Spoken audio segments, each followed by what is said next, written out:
India's growth of energy demand is such that we cannot in the short term meet all of that through renewable energy, irrespective of how hard we are pushing growth right now. So some part of the balance will have to be met by coal for the near term.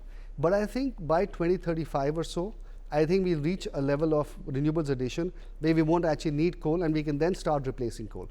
So by 2045, by 2050, coal would have gone down substantially, and renewables will form the large part of the grid, and maybe nuclear and hydro and so on. So I think give us a little bit of time, and we'll get to a point where our energy system will be fundamentally driven by clean energy, and that will also, by the way, have a massive benefit for India, because it will decrease our dependence on imports of fossil fuels. Today, India pays almost $200 billion every year for importing fossil fuels, which is a big Achilles heel of India's economy.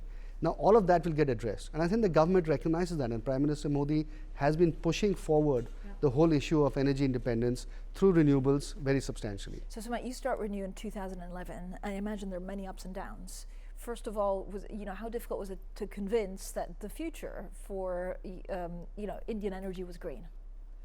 Yeah, when you start a business, any business, I would imagine, in the beginning phase, you're not really thinking about what's going to happen to you 15 years later.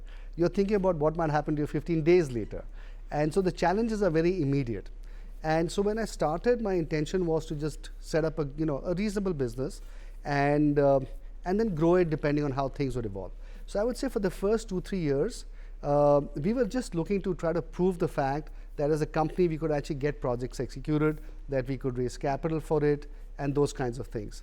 It's only subsequently, after we got to a certain size, 3-4 years into our journey, that I really started sort of putting my head over water and looking at the future. And at that time, the future started seeming a lot brighter than what I had been able to anticipate until that time. And I think when in 2014 was a bit of a turning point in India, because that's when this government came in and Prime Minister Modi came in.